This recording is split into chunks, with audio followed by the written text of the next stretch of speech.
सभी को जय श्री कृष्ण, जय श्री राधे, हर हर महादेव। सभी का स्वागत है, अभिनंदन है। आशा करता हूँ आप सब स्वस्थ होंगे। मैं आचार्य राहुल देवभूमि उत्तराखंड से आप सभी के मंगल की कामना करता हूँ। आशा करता हूँ आप सब स्वस्थ होंगे, आनंद में होंगे। ठाकुर जी से मेरी यही प्रार्थना है। सज्जनों, आज की वीडियो बड़ी ही इंटरेस्टिंग होने वाली है उन सभी लोगों के लिए, और बड़ी ही बेहद खास होने वाली है उन लोगों के लिए जिनकी कर्क राशि है। कर्क राशि में शनि की ढैया चल रही है। कई सारी कॉलें मेरे पास आ रही हैं, कई सारे मैसेज भी आ रहे हैं व्हाट्सएप पे, और कई सारे कमेंट भी आते हैं। मैंने सोचा आज विषय में मैं वीडियो बना ही लूँ, क्योंकि कई सारे भ्रम पैदा हो रखे हैं। कई लोग जो हैं वो बहुत ही भयभीत हो रखे हैं। हालांकि भयभीत होना चाहिए, शनि की ढैया को लेके, 7.5 को लेके भयभीत होना चाहिए, क्योंकि भय बिनु होत न प्रीत। जब तक भय नहीं होगा तब तक प्रीत नहीं होती है ना। यानी कि काम नहीं बनता है। या फिर ऐसे कहें कि जब तक भय नहीं होगा तब तक लोग पूजा पाठ नहीं करते। लेकिन ये बात सत्य है कि शनि की ढैया हो चाहे शनि की 7.5 हो, थोड़ा भय तो बनता है, क्योंकि हमने इतने अच्छे कर्म नहीं किए हुए ना। अगर हमने अच्छे कर्म किए होते तो हमें भयभीत नहीं होना पड़ता, लेकिन हमने कर रखे हैं, क्या कर सकते हैं। कई लोग ये भी सोच रहे होंगे कि हमने तो कुछ नहीं किया, तो ऐसा नहीं है। आपने ज़रूरी नहीं है कि इस जन्म का ही आपका लेखा जोखा हो। प्रारब्ध का भी तो कुछ लेना देना होता है जीवन में। बोया पेड़ बबूल का तो आम काहे से होए, संभव ही नहीं है। इसलिए अब मैं ज़्यादा आपको समय नहीं लूँगा, आपका ज़्यादा आपको बोर नहीं करूँगा, क्योंकि कई सारे लोग हैं जो वो सुनना पसंद नहीं करते। सीधे मुद्दे की बात पे आता हूँ। तो सज्जनों, आज मैं बड़ा ही एक सुंदर कर्क राशि वालों के लिए महा उपाय लेके आया हूँ। कर्क राशि वालों पे ढैया चल रही है, जो 29 मार्च 2025 तक चलने वाली है, या चलेगी या रहेगी। तो सज्जनों, ये बात तो आपको माननी पड़ेगी कि शनि की ढैया में मेहनत ज़्यादा होगी, स्ट्रगल ज़्यादा होगा, कन्फ्यूज़न ज़्यादा होंगे, कौन सा काम करें कौन सा नहीं करें। कईयों की तो नौकरी में परिवर्तन आया होगा। कई लोग जो हैं वो डिसाइड नहीं कर पा रहे होंगे कि हमें करना क्या है। कई लोग ऐसा भी सोच रहे होंगे कि हम मेहनत तो बहुत कर रहे हैं लेकिन फल नहीं मिल रहा है। एक असंतोष से भरा हुआ जीवन, लेकिन संघर्ष जारी है। उसी का नाम कर्म है, और जो कर्म करेगा फल उसको ही मिलेगा। तो सज्जनों, सबसे पहले हमें ये जान लेना चाहिए, जितने भी कर्क राशि वाले सुन रहे हैं और जितने भी लोग मुझे सुन रहे हैं, वो इस बात को ज़रूर मान लें कि शनि जो हैं वो न्यायप्रिय देवता हैं। वो कष्ट देने नहीं आते हैं, कष्ट हरने आते हैं। न्यायाधीश हैं वो। उनके द्वारा जो निर्णय लिया जाता है वो कभी भी गलत नहीं होता, क्योंकि शनि जो है वही धर्म है, न्याय जो है वही धर्म है। तो इस प्रकार का आपको समझना चाहिए कि जो हमारे प्रारब्ध का लेखा जोखा होता है, या फिर जो हमारे कर्मों का लेखा जोखा होता है, वही हमें वो देने आते हैं, अर्थात हमारे पाप काटने आते हैं।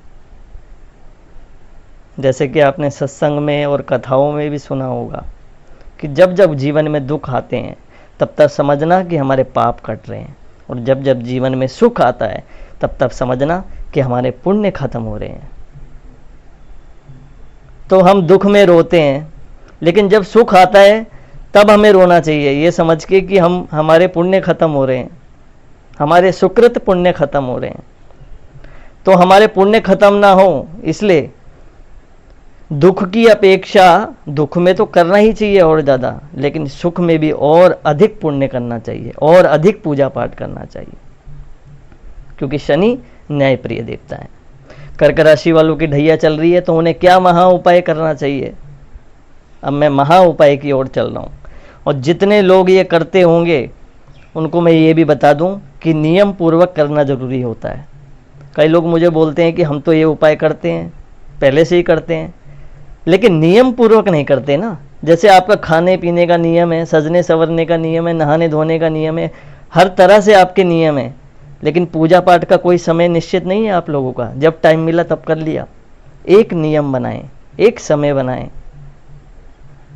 समय ना भी हो लेकिन करें, करना जरूरी है। तो बड़े ध्यान से सुने मेरी बात, जितने भी कर्क राशि वाले हैं, वो एक तो आपके आसपास कोई शिव मंदिर हो, रोज शंकर जी को जल अर्पित करें। रोज प्रतिदिन शंकर जी को जल अर्पित करें जरूर। और एक बात मैं और निश्चित कर दूं, कई लोग जो होते हैं वो मंदिर जाते हैं शंकर जी के, और वहीं बाल्टी में जल भरा हुआ होता है, वहीं का लोटा, वहीं का जल, और चढ़ा देते हैं। भर के कोई और लाया बाल्टी में, चढ़ा किसी और ने दिया। ऐसे नहीं होती पूजा। फिर बोलते हैं कि हमें फल नहीं मिलता है।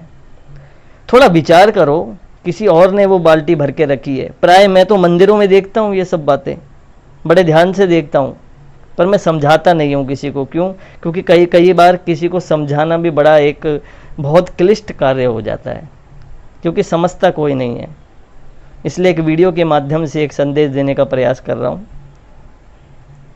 कि आप स्वयं जल भर के लेके जाएं घर से। और एक और बात, कई लोगों को एक कन्फ्यूजन होती है, मैं देखता हूं मंदिर में कई लोग जो है तांबे के लोटे में दूध चढ़ा देते हैं शंकर जी को। हालांकि शंकर जी को तो सब करतुम अकर्तुम सब वो सामर्थ्यवान है, लेकिन फिर भी अपना एक भाव होता है। शास्त्र कहता है कि तांबे के लोटे में दूध शंकर जी को अर्पित नहीं करना चाहिए। अगर आपको दूध चढ़ाना है शंकर जी को तो आप स्टील के लोटे से चढ़ाएं, और अगर आपको जल चढ़ाना है तो तांबे के लोटे से चढ़ाएं। लेकिन 2 लोटे ले जा नहीं सकते, तो स्टील के लोटे से ही आप दूध और जल चढ़ा सकते हैं। तो प्रतिदिन एक तो आपको शंकर जी को जल अर्पित करना है, ये पहला नियम। शनि की ढैया चल रही है कर्क राशि, इसी के साथ साथ आपको हनुमान चालीसा का पाठ करना है। ये 2 नियम बता रहा हूं बस। ये 2 नियम अगर शनि की ढैया में कर्क राशि वालों ने अगर पकड़ लिए, समझ लिए, तो मैं निश्चित रूप से कह रहा हूं उनके जीवन में मंगलता आने लगेगी, कल्याण निश्चित है, और सारे काम बनने लगेंगे। चाहे व्यापार को लेकर हो, आर्थिक स्थिति हो, दाम्पत्य जीवन से जुड़ी हुई समस्या हो, स्वास्थ्य से जुड़ी हुई समस्या हो, सब प्रकार की समस्याओं का अंत करने के लिए ये उपाय जो है महावज्र के समान है, कवच के समान है, आपकी रक्षा करेगा। और 15 दिन में, महीने में कभी एक बार सुंदरकांड का पाठ अवश्य कर ले, क्योंकि 2025 तक का लंबा समय, हालांकि समय तो निरंतर अपनी गति से चल ही रहा है, हम ही पीछे हैं, समय तो आगे चल रहा है। लेकिन करें, जरूर करें, भगवान के लिए नहीं, अपने लिए करें। और अगर आप इस प्रकार का नियम अगर बनाएंगे तो मैं निश्चित रूप से कहता हूँ आप खुद ही 15-20 दिनों में आप फर्क नज़र आने लगेगा आपको, कि आपकी जो दिशा है, आपका